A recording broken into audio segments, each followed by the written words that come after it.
അസ്സലാമു അലൈക്കും. സ്നേഹമുള്ള സഹോദരങ്ങളെ, അല്ലാഹു സുബ്ഹാനഹു വ തആല നാം ഉദ്ദേശിക്കുന്ന ചിന്തകൾ സൽക്കർമ്മത്തിലാക്കി തരുമാറാകട്ടെ. ഈ ലോകത്ത് പലതരം ചിന്തകളുമായി ജീവിക്കുന്ന മനുഷ്യ രാശി, പലർക്കും പല ചിന്തകളാണ്. ഭൗതികമായും ആത്മീയമായും ചിന്തകൾ മനുഷ്യനെ മുന്നോട്ട് നയിക്കുമ്പോൾ ചിന്തകളിൽ വ്യത്യാസങ്ങൾ ഉണ്ടാകുകയും വ്യതിയാനങ്ങൾ ഉണ്ടാവുകയും അതുപോലെ തന്നെ ഉത്തരം കിട്ടാതെ വരുമ്പോൾ വ്യതിചലിക്കുകയും ചെയ്യുന്ന മനുഷ്യൻ. അറിവ് പലർക്കും പലതരത്തിലാണ്. വിദ്യാഭ്യാസ മേഖലയിലേക്ക് നോക്കിയാൽ പൂർണ്ണമായ വിദ്യാഭ്യാസം നേടിയ ആളുകൾ വളരെ കുറവായിരിക്കും. അത് മതപരമായിട്ടായാലും അല്ലാതെ ഭൗതികപരമായിട്ടായാലും പൂർണ്ണമായ വിദ്യാഭ്യാസം ലഭിച്ചവർ പലരും പല ക്ലാസ്സുകളിൽ വെച്ച് ബ്രേക്കായവരായിരിക്കും. അപ്പോൾ അറിവ് പലർക്കും പലതരത്തിൽ ആയി മാറും. ഒരു 4ാം ക്ലാസ് വരെ പഠിച്ച കുട്ടിയും അതുപോലെ ഒരു 8ാം ക്ലാസ് വരെ പഠിച്ച കുട്ടിയും അതുപോലെ തന്നെ SSLC പൂർത്തിയാക്കിയവരും അതല്ലാതെ ഡിഗ്രി എടുത്തവരും അത് കഴിഞ്ഞ് അതിനപ്പുറത്തേക്കുള്ള മേഖലകളിലേക്ക് കടന്നുപോയവരുമൊക്കെ ഈ ലോകത്തുണ്ട്. അപ്പോൾ ഭൗതികമായ വിദ്യാഭ്യാസത്തിൻ്റെ അറിവുകൾ പലർക്കും പല രീതിയിലാണ്. ചിലർക്ക് ഇംഗ്ലീഷ് സംസാരിക്കാൻ അറിയാം, ചിലർക്ക് ഇംഗ്ലീഷും ഹിന്ദിയും സംസാരിക്കാൻ അറിയാം, ചിലർക്ക് മലയാളം സംസാരിക്കാൻ അറിയാം, മറ്റു ഭാഷകൾ അറിയില്ല. എന്നാൽ മലയാളവും തമിഴും സംസാരിക്കുന്നവരുണ്ട്. എന്നാൽ തമിഴ് സംസാരിക്കുമ്പോൾ തമിഴിലെ എല്ലാ വാക്കുകളും മനസ്സിലാകാതെ തമിഴ് സംസാരിക്കുന്നവരുമുണ്ട്. അതുപോലെ എല്ലാ ഭാഷകളിലും അതിൻ്റെ എല്ലാ അർത്ഥങ്ങളും പരിപൂർണമായിട്ട് മനസ്സിലാക്കിയവർ വളരെ അപൂർവമായിരിക്കും. ബാക്കിയുള്ളവരെല്ലാം ഈ പറഞ്ഞ പോലെ മുന്നോട്ടുള്ള യാത്രയിൽ അവരവരുടേതായ അറിവിലൂടെ പോകുമ്പോൾ അതിൽ സംശയങ്ങൾ ഉണ്ടാവുകയും അത്തരം സംശയങ്ങൾ തിരുത്തപ്പെടുകയും ചെയ്തുകൊണ്ടാണ് ഭൗതിക യാത്ര. എങ്കിൽ ആത്മീയപരമായ യാത്രയിൽ ഇതുപോലെയുള്ള വ്യത്യാസങ്ങളുണ്ടെങ്കിൽ ആത്മീയ യാത്രയിൽ സംശയങ്ങൾ ഉണ്ടാകാൻ പാടില്ല. കാരണം അത് ആത്മാവുമായി ബന്ധപ്പെട്ടതാണ്, മറ്റേത് ശരീരവുമായി ബന്ധപ്പെട്ടതാണ്. ശരീരത്തിൽ വരുന്ന മിസ്റ്റേക്കുകൾ നമുക്ക് ശരിയാക്കാൻ പറ്റുന്നതാണ്. പക്ഷേ ആത്മാവിന് പറ്റുന്ന തെറ്റുകൾ ശരിയാക്കാൻ ആത്മീയമായ ഒരു ഉൾക്കാഴ്ച വേണ്ടിവരും. ശരീരത്തിലെ അഴുക്കുകൾ നമുക്ക് സോപ്പ് ഉപയോഗിച്ച് കളയാം, അത് നമുക്കെല്ലാവർക്കും അറിയുന്ന കാര്യമാണ്. എങ്കിൽ ആത്മാവിൽ പറ്റുന്ന അഴുക്ക് അറിവില്ലാത്തവനിക്ക് അത് തിരിച്ചറിയാൻ കഴിയില്ല. അത്യാവശ്യം അറിയുന്നവരാണെങ്കിൽ അത് കളയാനുള്ള മാർഗങ്ങൾ പ്രാർത്ഥനകളിലൂടെ നടത്തുന്നവരുണ്ട്. അത് തിരിച്ചറിഞ്ഞവർ അഴുക്ക് പറ്റാതിരിക്കാൻ ശ്രമിക്കുന്നവരുമുണ്ട്. അപ്പോൾ വിഷയം ഇസ്ലാമികപരമായി മാറുമ്പോൾ ഇസ്ലാമിൻ്റേതായ കാഴ്ചപ്പാടിലേക്ക് കടന്നു വരുമ്പോൾ ഒരു ഖുർആനും ഹദീസും മദ്ഹബുകളും ഈ പറയുന്ന അടിസ്ഥാനത്തിൽ മുസ്ലിം സമുദായം ഒരുമയോടുകൂടിയല്ല നിലകൊള്ളുന്നത്. എല്ലാവർക്കും വ്യത്യസ്തമായ അഭിപ്രായങ്ങളും വ്യത്യസ്തമായ അവതരണ തർക്ക രീതികളൊക്കെയാണ് നമുക്ക് കാണാൻ കഴിയുന്നത്. ഒരു ഖുർആനും ഒരു ഹദീസും വായിച്ചു പഠിച്ച സുന്നത്ത് ജമാഅത്തിൽപ്പെട്ടവരും അതുപോലെ തന്നെ ജമാഅത്ത് ഇസ്ലാമി മുജാഹിദ് പോലെയുള്ള വിഭാഗങ്ങളും രണ്ടുപേരും ഈ ഖുർആൻ പഠിച്ചിട്ട് രണ്ട് കൂട്ടർക്കും രണ്ട് ആശയങ്ങളാണുള്ളത്. ഒരു വിഭാഗം അള്ളാഹുവിനോട് മാത്രം പ്രാർത്ഥിക്കുക, അള്ളാഹുവിനോട് മാത്രമേ പ്രാർത്ഥിക്കാൻ പാടുള്ളൂ, അതിൽ ഒരു ഇടനിലക്കാരൻ പാടില്ല എന്ന് പറഞ്ഞുകൊണ്ട് അവർ എന്നും ഇത്തരം വിഷയങ്ങളെക്കുറിച്ച് പറഞ്ഞുകൊണ്ടിരിക്കുമ്പോൾ സുന്നത്ത് ജമാഅത്തിൽപ്പെട്ട ആളുകൾ ഇത് തന്നെയാണ് തിരിച്ചും പറഞ്ഞുകൊണ്ടിരിക്കുന്നത്. പക്ഷെ ഇവർ പറയുന്ന ആ ഒരു രീതി അവർക്ക് മനസ്സിലാകാഞ്ഞിട്ടല്ല, അവരത് അംഗീകരിക്കില്ല. കാരണം ഇത് അംഗീകരിച്ചു കഴിഞ്ഞാൽ ഈ പ്രസ്ഥാനം എന്ന് പറയുന്നൊരു സംഭവം ഇല്ലാതെയായി പോകും. ഇസ്ലാം ഒരു പ്രസ്ഥാനമല്ല, ഇസ്ലാം മാനവരാശിക്ക് നന്മ പകർന്ന ഒരു അറിവിൻ്റെ ഉറവിടമാണ്. ആ അറിവ് സ്വീകരിച്ചവർ പല രീതിയിൽ അർത്ഥങ്ങളെ വ്യാഖ്യാനിച്ചുകൊണ്ട് അവരവരുടേതായ കാഴ്ചപ്പാടുകളിലൂടെ അവരവരുടേതായ ഇമാമുകൾ മനസ്സിലാക്കിയെടുത്ത അറിവ് വെച്ചുകൊണ്ട് അവർ പറയുന്നത് കേട്ടുകൊണ്ട് നേരത്തെ പറഞ്ഞ 4-ാം ക്ലാസ്സും 5-ാം ക്ലാസ്സും 7-ാം ക്ലാസ്സുമൊക്കെയുള്ള വിദ്യാർത്ഥികൾ ഇത്തരം ആശയങ്ങളോട് യോജിച്ചു പോകുന്ന അവസ്ഥയാണ് ഉണ്ടാകുന്നത്. സത്യം എന്താണെന്ന് അന്വേഷിക്കാൻ അക്കൂട്ടർക്ക് തീരെ സമയവും ഇല്ല. കാരണം ജീവിതം എന്ന് പറയുന്ന വലിയ ഒരു അവസ്ഥയിലൂടെ മുന്നോട്ട് പോകുമ്പോഴാണ്, കാരണം കുടുംബഭാരം തന്നെ വല്ലാത്തൊരവസ്ഥയിൽ ചുമക്കുമ്പോഴാണ് ഈ മതപരമായ ആശയക്കുഴപ്പങ്ങളും ചുമക്കുന്നത്. അതുകൊണ്ട് എല്ലാവരും അതിൻ്റെ പൂർണ്ണമായ ഒരു അവസ്ഥയിലേക്ക് എത്തപ്പെടുക എന്നുള്ളത് വലിയ പാടുള്ളൊരു കാര്യമാണ്. എത്രയോ കാലമായി ഈ തർക്കം തുടങ്ങിയിട്ട് നമ്മൾ പരിശോധിക്കുമ്പോൾ ഓർമ്മ വെച്ച കാലം മുതലേ ഈ തർക്കം ഇവിടെയുണ്ട്. തർക്കിച്ച് വന്നവരൊക്കെ മൺമറഞ്ഞു പോവുകയും അത് പിന്തുടർന്നുകൊണ്ട് തർക്കങ്ങളുമായി പോകുന്ന പുതിയ സമൂഹമുണ്ടാവുകയും അവരും മറഞ്ഞതിന് ശേഷം വീണ്ടും പുതിയ ഒരു സമുദായം ഉണ്ടാവുകയും അങ്ങനെ ഈ ലോകത്തിനൊരവസാനമുണ്ടെങ്കിൽ ആ അവസാനം വരെയും ഈ തർക്കം ഇങ്ങനെ തുടർന്നു പോയിക്കൊണ്ടേയിരിക്കും. അതിൽ വിശ്വസിച്ചവർ വിശ്വാസികളായിക്കൊണ്ടും അവിശ്വസിച്ചവർ അവിശ്വാസികളായിക്കൊണ്ടും അതുപോലെ തന്നെ അള്ളാഹു മാത്രം ഉള്ളൂ എന്ന് പറയുന്നവർ അങ്ങനെയും അള്ളാഹുവും അവൻ്റെ റസൂലിൻ്റെ കൂടെ പിൻപറ്റിയ സഹാബത്തുക്കളെ പിൻപറ്റിയ മശായിഖന്മാരുമൊക്കെ ഉണ്ട് എന്ന് വിശ്വസിച്ചു കൊണ്ടുപോകുന്ന വേറൊരു വിഭാഗവും എല്ലാവരും ഇങ്ങനെ അങ്ങോട്ടും ഇങ്ങോട്ടും തർക്കങ്ങൾ നടത്തിക്കൊണ്ട് ഓരോ വ്യക്തികളും ഈ പറയുന്ന രഹസ്യമായ ഒരറയിലേക്ക് മറയും. ഇവിടെ അള്ളാഹുവിനെ ഈ പറയുന്ന മുജാഹിദോ സുന്നിയോ കണ്ടിട്ടില്ല. അള്ളാഹുവിൻ്റെ റസൂലിനെയും ഈ പറയുന്ന മുജാഹിദും സുന്നികളും കണ്ടിട്ടില്ല. അള്ളാഹുവിൻ്റെ റസൂലിൻ്റെ കൂടെ ഉണ്ടായിരുന്ന സഹാബത്തുക്കളെയും ഈ പറയുന്ന മുജാഹിദും സുന്നികളും കണ്ടിട്ടില്ല. അപ്പോൾ ചോദിക്കും, സൂഫികൾ കണ്ടിട്ടുണ്ടോ എന്ന്.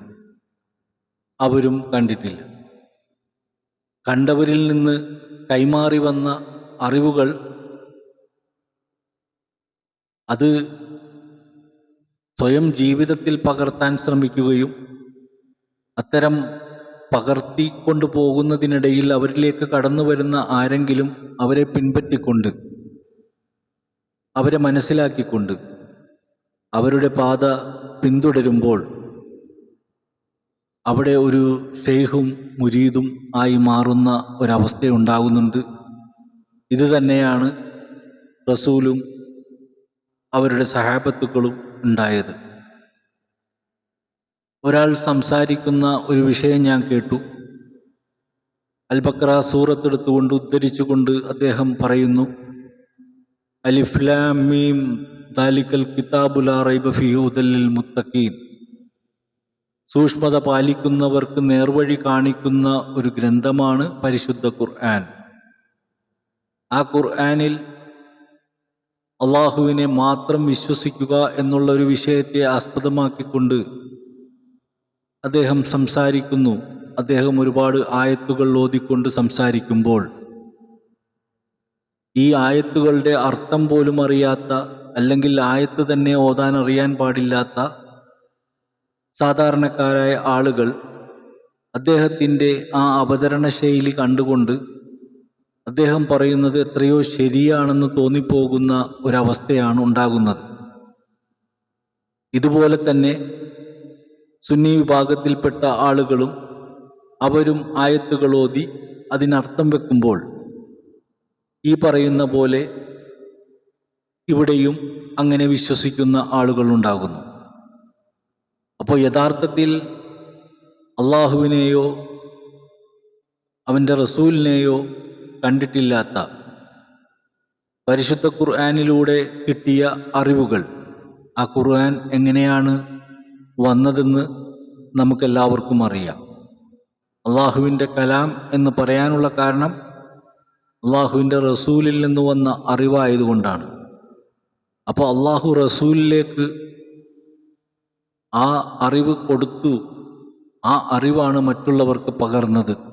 അപ്പോൾ അള്ളാഹുവിന് റസൂലിനെ ആവശ്യമായിട്ട് വന്നു. ലോകത്ത് ആ കാലത്ത് ഖുറൈശികളിൽ ഒരുപാട് ആളുകളുണ്ടായിട്ടും എന്തിന് മുഹമ്മദ് നബിയെ തന്നെ തിരഞ്ഞെടുത്തു, മുഹമ്മദ് എന്ന് പറയുന്ന കുട്ടിയെ തിരഞ്ഞെടുത്തു? അതിനു മുമ്പുള്ള ജനതയിലേക്ക് നോക്കുമ്പോൾ എന്തിന് ഇബ്രാഹിം നബി തിരഞ്ഞെടുക്കപ്പെട്ടു? എത്രയോ ആളുകളുണ്ടായിരുന്നു, എന്തിനാണ് ഇബ്രാഹിം നബിയെ തിരഞ്ഞെടുത്തത്? അതുപോലെ തന്നെ ഓരോ പ്രവാചകന്മാരെയും നോക്കുമ്പോഴും അവരവർ ജീവിച്ച നാട്ടിൽ ഒരുപാട് ആളുകളുണ്ട്, ചിലരെ മാത്രം തിരഞ്ഞെടുക്കുന്നു. അത് നമ്മൾ വളരെയധികം ചിന്തിക്കേണ്ട വിഷയമാണ്. കാലാകാലങ്ങളിൽ നിങ്ങളിലേക്ക് ഞാൻ നിങ്ങളിൽ നിന്ന് തന്നെ ഒരുത്തനെ തിരഞ്ഞെടുക്കും എന്ന് ഖുർആൻ പറയുന്നുണ്ട്. അപ്പം ഇത് അവസാനിക്കുന്നില്ല, വന്നുകൊണ്ടേയിരിക്കുകയാണ്. പക്ഷെ ഇന്നത്തെ കാലത്തെ ന്യൂജൻ കാഴ്ചപ്പാടിലുള്ള ആളുകൾക്ക് ഇത്തരം ആളുകളെ ഉൾക്കൊള്ളാൻ വലിയ താല്പര്യമില്ല. കാരണം എല്ലാവരും അറിവിൻ്റെ നിറകുടങ്ങളായി നിൽക്കുന്നത് കൊണ്ട് ഇവർ പറയുന്ന വിഷയത്തെ അംഗീകരിക്കാൻ തയ്യാറാവില്ല. എൻ്റെ ഓർമ്മയിൽ ഞാൻ വളർന്നു വന്ന സമയങ്ങളിൽ ഞാൻ കേട്ടറിഞ്ഞ കുറേ കാര്യങ്ങൾ, ഈ പറഞ്ഞ പോലെ കേട്ടറിഞ്ഞ കുറേ കാര്യങ്ങളിലെ ഒരു വിഷയം ചോദിക്കുകയാണ്. അള്ളാഹു മാത്രമേ ഉള്ളൂ ശരി. അള്ളാഹുവിൻ്റെ റസൂല് പറഞ്ഞത് അള്ളാഹുവിലേക്കുള്ള വഴികാട്ടിയാണ് റസൂല്. അതാണ് ശരീഅത്ത് എന്ന് പറയുന്നത്. ശരീഅത്ത് എന്ന് പറഞ്ഞാൽ വഴി എന്നാണ്. അള്ളാഹുവിലേക്കുള്ള വഴി, ആ വഴി പറഞ്ഞു തരുന്ന ഒരു ദൂതൻ.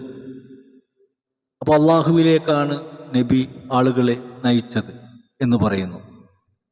ഇബ്രാഹിം നബിയും അള്ളാഹുവിലേക്കാണ് ആളുകളെ നയിച്ചത് എന്ന് പറയുന്നു. അങ്ങനെ അതിനു മുമ്പുള്ള ഓരോ പ്രവാചകന്മാരും ദൈവത്തിലേക്കാണ് നയിച്ചത്, അല്ലാതെ തന്നിലേക്ക് നയിച്ചിട്ടില്ല എന്ന് പറയുന്നുണ്ട്. പക്ഷെ ഞാൻ കേട്ടറിഞ്ഞത് ശരിയാണോ തെറ്റാണോ എന്നെനിക്കറിയില്ല. ഓരോ ആലിമീങ്ങളും പലതരത്തിൽ പലതും പറഞ്ഞിട്ടുണ്ട്. അതിൽ ചില കാര്യങ്ങൾ നിങ്ങളും കേട്ടതായിരിക്കാം. കേട്ടവർ അത് കമൻറ്റ് ചെയ്യുക, തെറ്റാണെങ്കിൽ തെറ്റെന്ന് പറയുക. ഞാൻ കേട്ട കാര്യങ്ങൾ ഇനി കുറച്ച് പറയാൻ പോവുകയാണ്. ഞാൻ കേട്ട കാര്യത്തിൽ ഒന്നാമത്തെ കാര്യം, അള്ളാഹുവിൻ്റെ റസൂല് ഉമർ റളിയല്ലാഹുവിനോട് പറയുന്നു, അല്ലയോ ഉമറെ, നീ ആരെയാണ് സ്നേഹിക്കുന്നത്? ഉമർ പറയുന്നു, ഞാൻ എന്നെയാണ് സ്നേഹിക്കുന്നത്. അങ്ങനെ പറയരുത്, നീ എന്നെ സ്നേഹിക്കണം, നീ എന്നെ സ്നേഹിക്കണം. നീ എന്നെ സ്നേഹിച്ചാലാണ് നിനക്ക് എന്നിലേക്ക് എത്താൻ പറ്റുള്ളൂ. അപ്പോൾ അള്ളാഹുവിലേക്ക് എത്താനല്ലേ പറയേണ്ടത്? ഉമറെ, നീ ആരെയാണ് സ്നേഹിക്കുന്നത്? അള്ളാഹുവിനെ സ്നേഹിക്കുക എന്നാണോ പറഞ്ഞത്? റസൂലിനെ സ്നേഹിക്കാനാണോ പറഞ്ഞത്? അള്ളാഹുവിൻ്റെ റസൂല് അള്ളാഹുവിലേക്ക് ക്ഷണിക്കാൻ വന്ന ഒരാളാണെങ്കിൽ എന്തിന് റസൂലിനെ സ്നേഹിക്കാൻ പറയണം? അതൊരു വിഷയം. രണ്ടാമത്, റസൂലിനോട് ചോദിച്ചു, ഞാൻ ആരുടെ കൂടെയായിരിക്കും? നീ ആരെ സ്നേഹിക്കുന്നുവോ അവൻ്റെ കൂടെയായിരിക്കും എന്ന് പറഞ്ഞു. ഈ സമയത്ത് മറ്റൊരു വിഷയവും കൂടി പറയുന്നു. ഇതൊക്കെ കേട്ടറിഞ്ഞ കാര്യങ്ങളാണ്, ഞാനിതൊന്നും വായിച്ചറിഞ്ഞ കാര്യങ്ങളല്ല. ഞാൻ കേട്ടറിഞ്ഞ എൻ്റെ സംശയങ്ങൾ. അള്ളാഹു മാത്രമേ ഉള്ളൂ, അള്ളാഹുവിലേക്ക് ക്ഷണിക്കാനാണ് ഈ പ്രവാചകന്മാരെല്ലാം വന്നത്. അവരെല്ലാം അള്ളാഹുവിലേക്കാണ് എല്ലാവരെയും ക്ഷണിച്ചതെന്ന് പറയുമ്പോൾ ഓരോ ആളുകളും അവരിലേക്ക്, എന്തിനേറെ അദ്ദേഹം പറഞ്ഞ കൂട്ടത്തിൽ ഒരു കാര്യം കൂടി അദ്ദേഹം പറയുകയുണ്ടായി. അള്ളാഹുവിൻ്റെ സംസാരം നിങ്ങൾക്ക് കേൾക്കണോ എങ്കിൽ എൻ്റെ സംസാരം കേൾക്കൂ. ഇതും ഞാൻ കേട്ടതാണ്. നിങ്ങൾക്ക് അള്ളാഹുവിൻ്റെ സംസാരം കേൾക്കണോ എങ്കിൽ എൻ്റെ സംസാരം കേൾക്കൂ എന്നാണ് പറഞ്ഞത്. അങ്ങനെ പറഞ്ഞിട്ടുണ്ട്. പിന്നെ ഞാൻ കേട്ടറിഞ്ഞൊരു കാര്യം, നബിയുടെ ശരീരത്തിലെ വിയർപ്പ് കണങ്ങൾ തുടച്ചെടുത്ത് കുപ്പിയിലാക്കി അത്തറിൽ മിക്സ് ചെയ്തുകൊണ്ട് ശരീരത്തിൽ തൂക്കുന്ന ആളുകളുണ്ടായിരുന്നു. ഞാൻ കേട്ടതാണ് കേട്ടോ, എനിക്കിതിനെക്കുറിച്ചൊന്നും അറിയില്ല. എന്തിനാണ് അവർ അങ്ങനെ ചെയ്തത്? അങ്ങനെയാണെങ്കിൽ, അങ്ങനെ ഒരു സംഭവം നടന്നിട്ടുണ്ടെങ്കിൽ റസൂൽ അതിനെ എതിർക്കണ്ടേ?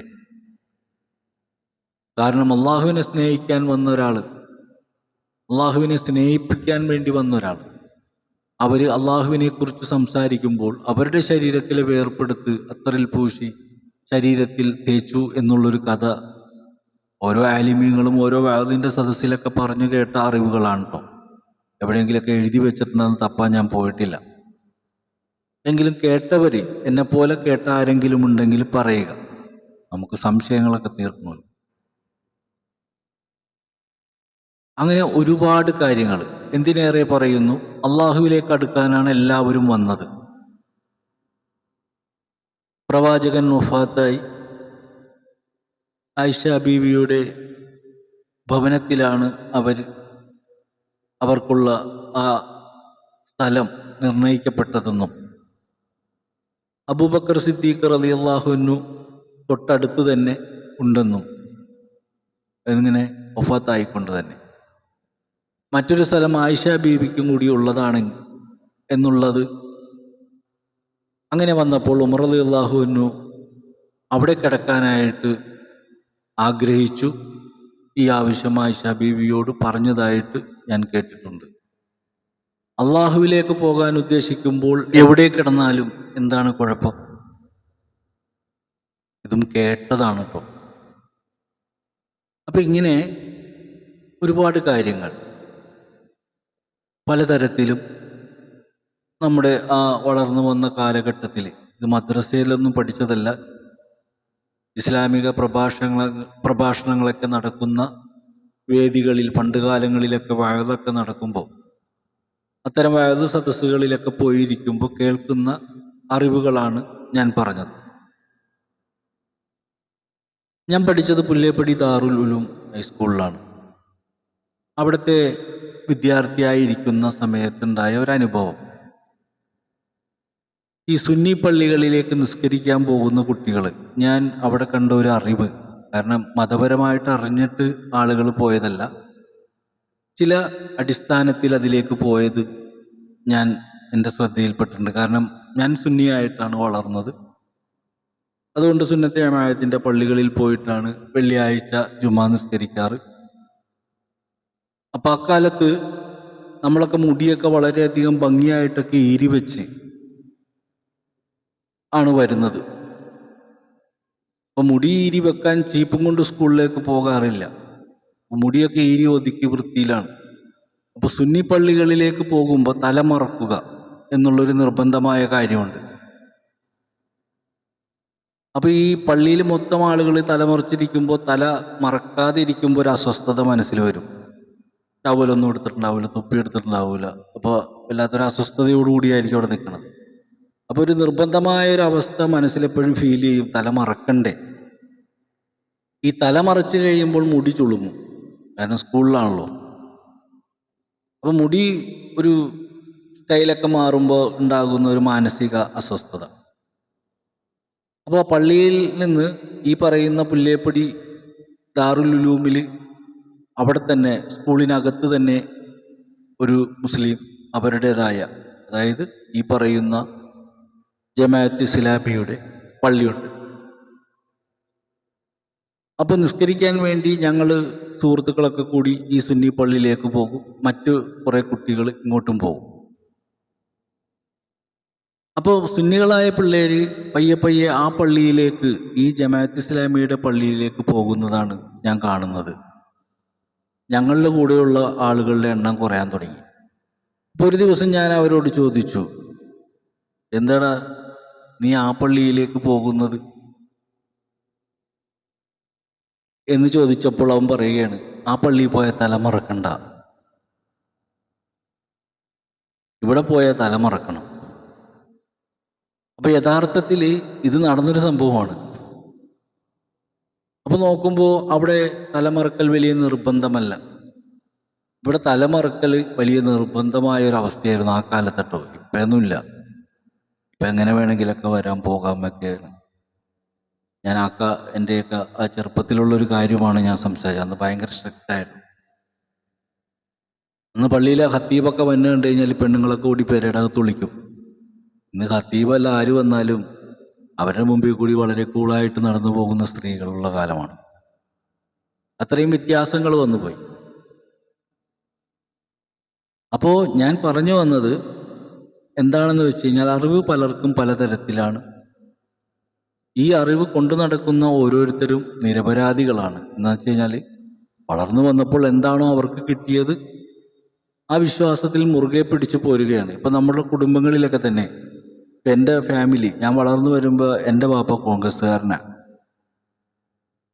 അപ്പോൾ കോൺഗ്രസ് എന്താണ് എന്ന് പോലും അറിയില്ല. വീട്ടിലുള്ളവർ കോൺഗ്രസ്സുകാരായതുകൊണ്ട് നമ്മൾ കോൺഗ്രസ്സിനെ ഇഷ്ടപ്പെടാൻ തുടങ്ങി. സ്കൂളിൽ പഠിക്കുന്ന സമയത്ത് അവിടെ KSU എന്ന് പറയുന്ന പാർട്ടിയും SFI എന്ന് പറയുന്ന പാർട്ടിയും ഈ സമരം നടത്തുമ്പോൾ, ഇലക്ഷൻ സമയത്ത് അവരുടേതായ പ്രതിഷേധങ്ങൾ നടത്തുമ്പോൾ ഞാൻ നോക്കുമ്പോൾ KSU കുറേ മുദ്രാവാക്യങ്ങൾ കൊണ്ട് ഇങ്ങനെ പോകുമ്പോൾ SFI ചെണ്ടയൊക്കെ കൊട്ടി വളരെ കളർഫുള്ളായിട്ടാണ് പോണത്. അപ്പോൾ നമ്മൾ കോൺഗ്രസ്സിലാണ്, കുടുംബപരമായിട്ട് എല്ലാവരും കോൺഗ്രസ്സുകാരാണെങ്കിലും നമ്മൾ സ്കൂളിൽ പഠിക്കുന്ന സമയത്ത് നമുക്ക് ഇൻട്രസ്റ്റ് എന്താണ്, SFIൻ്റെ കൂടെ നിൽക്കാനാണ്. കാരണം അവിടെ കൊട്ടും മേളമൊക്കെ ഉണ്ട്. ഈ പാർട്ടി എന്താണെന്ന് തിരിച്ചറിഞ്ഞുകൊണ്ടിട്ടൊന്നുമല്ല, വാദ്യമേളങ്ങളോടുള്ള ഇഷ്ടം കൊണ്ട് അതിലേക്ക് പോയി ചാടി നിൽക്കുന്ന കുറേ ആളുകൾ. അപ്പോൾ യഥാർത്ഥത്തിൽ എന്താണെന്ന് മനസ്സിലാക്കാതെ ആകർഷണത്തിൻ്റെ പുറത്ത് ഒന്നിലേക്ക് ചായുന്ന ആളുകളുണ്ട്. അതുപോലെ തന്നെ ഈ പറയുന്ന പോലെ ഈ ഖബറിടങ്ങളിൽ സിയാറത്ത് ചെയ്യുന്ന ആളുകളെ സംബന്ധിച്ചിടത്തോളം ഇത്തരം ഷിർക്കായ പ്രവർത്തനങ്ങളാണ് ഇവർ നടത്തുന്നത്. റസൂലിൻ്റെ ഖബർ സിയാറത്ത് ചെയ്യാൻ പറഞ്ഞിട്ടില്ല. അത്തരം ഖബറുകളൊന്നും സിയാറത്ത് ചെയ്യുന്നതായിട്ട് നബി പറഞ്ഞതായിട്ടോ ഇബ്രാഹിം നബി പറഞ്ഞതായിട്ടോ അങ്ങനെയുള്ള ഒരു നബിയും പറഞ്ഞതായിട്ട് കേട്ടിട്ടില്ല. അപ്പോൾ ഹജ്ജ് കർമ്മം നടക്കുന്നുണ്ട് ഇവിടെ. അതുമായി ബന്ധപ്പെട്ടുകൊണ്ട് ഒരു ഹജ്ജ് എന്ന് പറയുന്ന ആ ഒരു രീതി, അതിലെ ചില കാര്യങ്ങൾ എടുത്തു നോക്കുമ്പോൾ ചില അനുകരണങ്ങൾ, എനിക്കതിനെക്കുറിച്ച് പൂർണ്ണമായിട്ട് അറിയില്ല, അറിവുള്ളവരൊക്കെ പറയുക. കാരണം ഞാനിത് പറയുന്നത് എൻ്റെ അറിവാണ്. പരസ്പരം അങ്ങോട്ടും ഇങ്ങോട്ടും തല്ല് പിടിക്കാതെ ആശയവിനിമയം നടത്തി ഞാൻ പറയുന്നത് തെറ്റാണെങ്കിൽ എനിക്കും തിരുത്താനൊരു അവസരമായി. നമ്മൾക്ക് എല്ലാവർക്കും വിഷയങ്ങളെ ഒന്ന് അന്വേഷിച്ചറിയാനുള്ള ഒരു നല്ല മുഹൂർത്തമായിട്ട് ഈ 10 ദിവസത്തെ ഹജ്ജ് കർമ്മം ഓഡിയോ കേൾക്കുന്ന എല്ലാവരും ഒരു അറിവിന് വേണ്ടി പരിശ്രമിക്കുക, അല്ലാണ്ട് നമ്മൾ അങ്ങോട്ടും ഇങ്ങോട്ടും കുറ്റം പറയുന്നത് നിർത്തുക. കാരണം തർക്കമുള്ളിടത്ത് ബർക്കത്തില്ല എന്നാണ് പറഞ്ഞിരിക്കുന്നത്. അള്ളാഹു എവിടെയുണ്ടോ അവിടെ ഇബ്ലീസുണ്ട്, പഞ്ചസാര എവിടെയുണ്ടോ അവിടെ ഉറുമ്പുണ്ട് എന്ന് പറഞ്ഞതുപോലെ നല്ലത് വരുമ്പോൾ അവിടെ ചീത്തയും ഉണ്ടാവും. ഒരു ആഹാരം കൊണ്ടെന്ന് വെച്ചാൽ എവിടെ നിന്നാണ് ഈച്ച വന്നാന്ന് പറയാൻ പറ്റില്ല. അപ്പം എന്നതുപോലെ നല്ലത് ഉള്ള സ്ഥലത്തൊക്കെ ഈ അഴുക്കും ഉണ്ടാകും. അതുപോലെ തന്നെയാണ് അറിവിൻ്റെ കാര്യത്തിലും. യഥാർത്ഥമായ അറിവും ആ അറിവിനെ കുഴപ്പത്തിലാക്കുന്ന അറിവുമുണ്ട്. രണ്ടും മനുഷ്യർ തന്നെയാണ് കൈകാര്യം ചെയ്യുന്നത്. അപ്പോൾ യഥാർത്ഥമായ അറിവ് ഏതാണെന്ന് ചോദിച്ചു കഴിഞ്ഞാൽ ഞാൻ ചോദിക്കുകയാണ്, ഇപ്പം മുജാഹിദാണോ ശരി, സുന്നിയാണോ ശരി? പല വിഭാഗങ്ങളും ഇവിടെ മതപരമായിട്ട് ദൈവത്തെക്കുറിച്ച് പറഞ്ഞുകൊണ്ട് ഇവിടെ ക്രിസ്ത്യാനികൾ ജീവിക്കുന്നുണ്ട്, ഹിന്ദുക്കൾ ജീവിക്കുന്നുണ്ട്, മുസ്ലിങ്ങൾ ജീവിക്കുന്നുണ്ട്. അങ്ങനെ പല തരത്തിലുള്ള വിഭാഗങ്ങൾ ഇവിടെ ജീവിക്കുന്നുണ്ട്. എല്ലാവരും അവരവരുടേതായ ആദർശങ്ങൾ മുന്നോട്ട് വെക്കുന്നുണ്ട്. ഇസ്ലാമാണ് ശരിയെങ്കിൽ ഇസ്ലാമിലെ ഏത് ടീമാണ് ശരിയായത് എന്ന് ഒരു ധാരണ കൊണ്ടുവരാൻ ഒരിക്കലും കഴിയില്ല. മുജാഹിദും സുന്നിയും കൂടി സംവാദം തുടങ്ങിയിട്ട് കാലം എത്രയായി? എന്നിട്ട് ഇതാണ് ശരിയെന്ന് ഉറപ്പിക്കാൻ ആരെക്കൊണ്ടെങ്കിലും പറ്റിയിട്ടുണ്ടോ? സുന്നിയാണ് ശരിയെന്ന് സുന്നികൾക്കോ മുജാഹിദാണ് ശരിയെന്ന് മുജാഹിദിനോ ഉറപ്പിക്കാൻ ഇന്നും തർക്കം നടന്നുകൊണ്ടിരിക്കുകയാണ് പല വിഷയത്തിലും. അപ്പോൾ എവിടെയും എത്താത്ത ഒരു വിഷയമായി മാറി അതിൽ തർക്കം ഇങ്ങനെ നടന്നുകൊണ്ടിരിക്കും. അപ്പോൾ കാണാത്ത അള്ളാഹുവും കാണാത്ത റസൂലും കാണാത്ത സഹാബത്തുക്കളും അവരുടെ വിഷയങ്ങൾ പറഞ്ഞുകൊണ്ട് വളരെ ഭംഗിയായി തർക്കിക്കുന്ന ഈ ആളുകളോട് കണ്ട സൂഫികളെ കുറിച്ചിട്ടാണ് ഞാൻ സംസാരിക്കുന്നത്. ഞാൻ എൻ്റെ കണ്ണുകൊണ്ട് കണ്ട സൂഫികളായ ആളുകളെ, അവരുടെ ജീവിതം, അവരുടെ ജീവിത രീതി, അതൊക്കെ കണ്ട് മനസ്സിലാക്കിയ അടിസ്ഥാനത്തിൽ ഞാൻ മനസ്സിലാക്കിയെടുത്ത എൻ്റെ കൊച്ചു അറിവുകളാണ് എന്നെക്കൊണ്ട് ഇത്രയൊക്കെ സംസാരിക്കാൻ കഴിയുന്നത്. ഞാൻ കിതാബൊന്നും പഠിച്ചിട്ടില്ല, ഒന്നും പഠിച്ചിട്ടില്ല. ചില രീതിയിൽ ചോദിക്കുന്നുണ്ട്, ഉസ്താദിനെ കാണാൻ പറ്റുമോ, ഉസ്താദിൻ്റെ നമ്പർ. ഈ ഉസ്താദ് എന്നുള്ള പേര് തന്നെ വന്നത് ഓർത്തിട്ട് ഞാൻ ചിരിക്കാറുണ്ട്. എൻ്റെ പേര് ഷാജഹാൻ എന്നാണ്, ഷാജി എന്നാണ് വിളിക്കുന്നത്. ഞാൻ ആത്മീയപരമായ മേഖലയിലേക്ക് കടന്നു വന്നതൊരു 36-ാമത്തെ വയസ്സിലാണ്. ആത്മീയപരമായ ചിന്തകളിലേക്ക് വന്നത്. ഞാൻ അങ്ങനെ നല്ല കാര്യങ്ങൾ പറയാൻ ആഗ്രഹിച്ചു നടന്നപ്പോൾ പലതരത്തിലുള്ള മാനസികപരമായ പ്രയാസങ്ങൾ നേരിടേണ്ടി വന്നു. നല്ലതും ചീത്തയും ഒക്കെ അനുഭവിച്ചു കൊണ്ടാണ് ഈ വഴി കടന്ന് ഇവിടം വരെ എത്തിയത്. എങ്കിലും ഒരു യൂട്യൂബ് ചാനലിലൂടെ സംസാരിക്കാനോ അല്ല, ഇതൊന്നും ഞാൻ ആഗ്രഹിച്ചിട്ടുണ്ടായില്ല. എല്ലാത്തിൽ നിന്നും അവസാനം ഒഴിഞ്ഞു മാറി എൻ്റേതായ രീതിയിൽ എൻ്റെ കാഴ്ചപ്പാടിലൂടെ ഞാൻ സ്വസ്ഥമായിട്ട് ഇരിക്കാൻ തുടങ്ങി. ആരെയും ഉപദേശിക്കാനില്ല, ആരെയും നന്നാക്കാനില്ല, ആരോടൊന്നും പറയാനുമില്ല. എങ്കിലും ഉള്ളിൽ കിടക്കുന്ന ഒരു നമ്മുടെ ഉള്ളിൽ കിടക്കുന്ന, അതായത് നമ്മളുടെ ഉള്ളിൽ എന്തെങ്കിലും ഉണ്ടെങ്കിൽ അത് പുറത്തേക്ക് ഇങ്ങനെ എടുത്ത് കൊടുക്കാനായിട്ട്. അപ്പോൾ എവിടെ കൊടുക്കും? ഇന്ന് ഇത്തരം പ്ലാറ്റ്ഫോം വന്നപ്പോൾ ഞാൻ ചിന്തിച്ചു, ഏതായാലും രാത്രി ഉറക്കമില്ല. എല്ലാവരും ആഹാരം കഴിക്കുന്നത് പോലെ ആഹാരം കഴിക്കുന്നുമില്ല. ബന്ധുമിത്രാദികളുണ്ടോ എന്ന് ചോദിച്ചു കഴിഞ്ഞാൽ ഉണ്ട്, ഇഷ്ടം പോലെയുണ്ട്. എങ്കിൽ ബന്ധുമിത്രാദികളായിട്ടൊരു ബന്ധവും. എല്ലാത്തിൽ നിന്നും ഒഴിഞ്ഞു മാറി ഒരു ഭാഗത്ത് ജീവിതത്തിൻ്റെ പ്രതിസന്ധികളും പ്രയാസങ്ങളും യാത്രകൾ സിയാറത്തിനും വേണ്ടി മാത്രമാക്കി മാറ്റുകയും ചെയ്ത ഒരു വ്യക്തി. എങ്കിലും പ്രവാചകൻ എന്ന് കേൾക്കുന്നത് പോലെ അപവാദത്തിന് ഒരു കുറവുമില്ല. അതുകൊണ്ട് അതിൽ ഞാൻ സങ്കടപ്പെടുന്നുമില്ല. കാരണം അവർ കേട്ട അത്രയൊന്നും ഞാൻ കേട്ടിട്ടില്ല. പ്രവാചകൻ വഫാത്തായി പോയതിന് ശേഷവും ഇപ്പോഴും എന്തെല്ലാം കേട്ടുകൊണ്ടിരിക്കുന്നു. അപ്പം അത് വെച്ച് നോക്കുമ്പോൾ നമ്മളൊക്കെ കേൾക്കുന്നത് വളരെ ചെറിയ കാര്യമാണ്. അതെങ്കിലും കേൾക്കാൻ പറ്റുന്നുണ്ടല്ലോ എന്ന് സന്തോഷിക്കുകയാണ്. അൽഹംദുലില്ലാ. ആരോപണങ്ങൾ അതുണ്ടാകും, അതില്ലാത്ത ആരാ ഉള്ളത്? ഒരു കുടുംബം എടുത്ത് നോക്കിക്കഴിഞ്ഞാൽ കുടുംബത്തിലും ഉണ്ട് ആരോപണം. ഒരു സ്ത്രീ പണ്ട് എന്നെ കാണാൻ വന്നു. ആ സ്ത്രീ അവരുടെ ഭർത്താവിനെ സംശയത്തോടു കൂടിയാണ് കാണുന്നത്. ഭർത്താവിന് മറ്റ് സ്ത്രീകളുമായിട്ട് എന്തോ ഒരു ബന്ധമുള്ള പോലെ. അപ്പോൾ അവരുടെ ആ ഒരു സംശയം, ഒടുവിൽ ഞാൻ അവരോട് ചോദിച്ചു, നിങ്ങൾക്ക് എന്ന് മുതലാണ് സംശയം തുടങ്ങിയത്? വിവാഹം കഴിഞ്ഞ് കുറച്ച് നാൾ കഴിഞ്ഞപ്പോൾ തുടങ്ങി. ഈ സംശയം നിങ്ങളുടെ ഉള്ളിൽ വരാനുള്ള കാരണം? ചില ആളുകളൊക്കെ പറഞ്ഞു. നിങ്ങൾ കണ്ടിട്ടുണ്ടോ? ഇല്ല, ഞാൻ കണ്ടിട്ടില്ല, അദ്ദേഹം ജോലിക്ക് പോണേയല്ലേ. മറ്റു ചിലരൊക്കെ വന്ന് ഇങ്ങനെ അങ്ങനെ പറയുമ്പോൾ നിങ്ങളുടെ കണ്ണുകൊണ്ട് കാണാതെ ആരെങ്കിലും പറയുന്നത് കേട്ടിട്ട്, അങ്ങനെയാണെങ്കിൽ നിങ്ങളെക്കുറിച്ചും ഒരപവാദം അദ്ദേഹത്തിന് പറഞ്ഞു വരുത്താമല്ലോ. അദ്ദേഹം അത് ചെയ്തിട്ടുണ്ടോ? നിങ്ങൾ എത്രയോ ആളുകളോട് ഇത് പറഞ്ഞിട്ടുണ്ട്, നിങ്ങളുടെ ഭർത്താവിനെ സംശയമായിട്ട് എത്ര പേരോട് പറഞ്ഞിട്ടുണ്ടെന്ന് ചോദിച്ചു. അപ്പോൾ അവർ പറഞ്ഞു, സങ്കടം വരുമ്പോൾ പലരോടും പറഞ്ഞിട്ടുണ്ട്. എങ്കിൽ നിങ്ങൾ ശരിയല്ല എന്ന് നിങ്ങളുടെ ഭർത്താവ് ആരോടെങ്കിലും പറഞ്ഞിട്ടുണ്ടോ? അങ്ങനെ വല്ലതും കേട്ടിട്ടുണ്ടോ എന്ന് ചോദിച്ചപ്പോൾ ഇല്ല, അങ്ങനെ പറഞ്ഞിട്ടില്ല. അതെന്താ അവർ നിങ്ങളെ സംശയിക്കാത്തത്? അല്ല, ഞാൻ വീട്ടിൽ തന്നെയല്ലേ, ഞാൻ പുറത്തോട്ടൊന്നും പോകുന്നില്ലല്ലോ. അപ്പോൾ ഭർത്താവ് പുറത്തു പോണതാണോ നിങ്ങളുടെ പ്രശ്നം?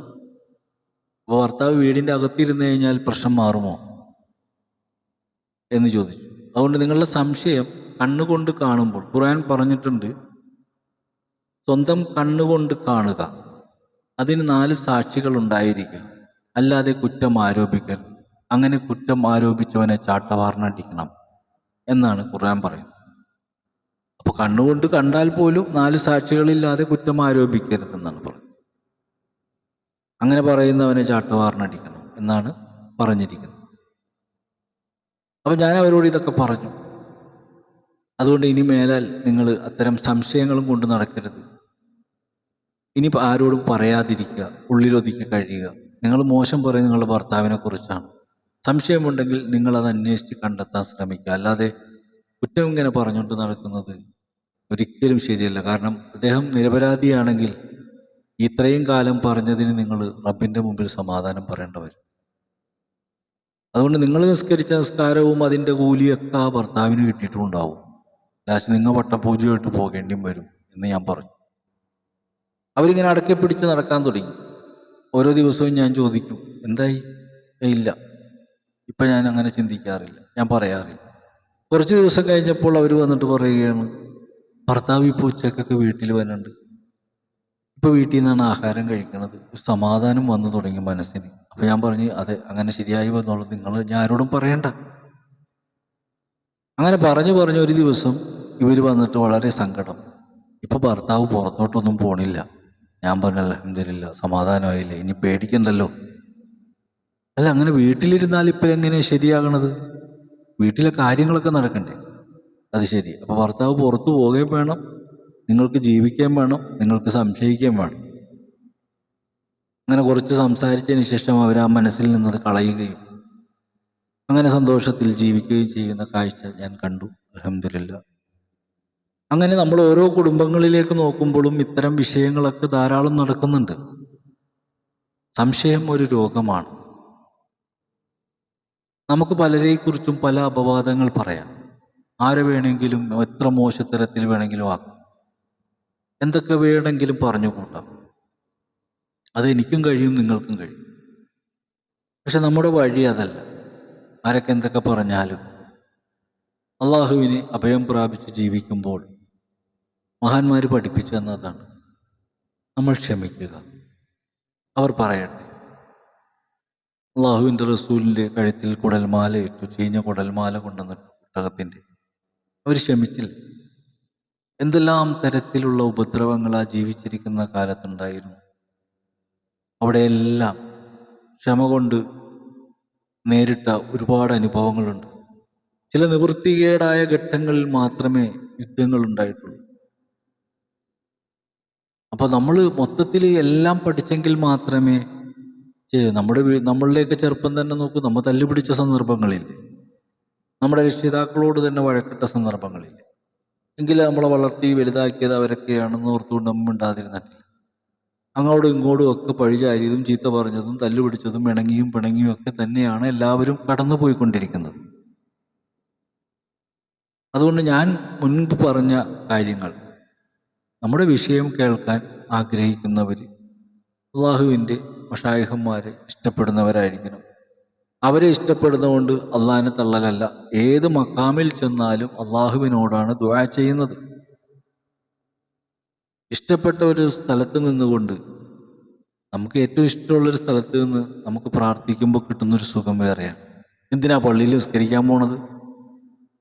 അള്ളാഹ് സർവ്വവ്യാപിയല്ലേ. എവിടെ നിസ്കരിച്ചാലും അള്ളാഹ് വിളി കേൾക്കില്ലേ. പിന്നെന്തിനാ കൂട്ടമായിട്ട് പള്ളിയിൽ പോയി നിസ്കരിക്കുന്നത്?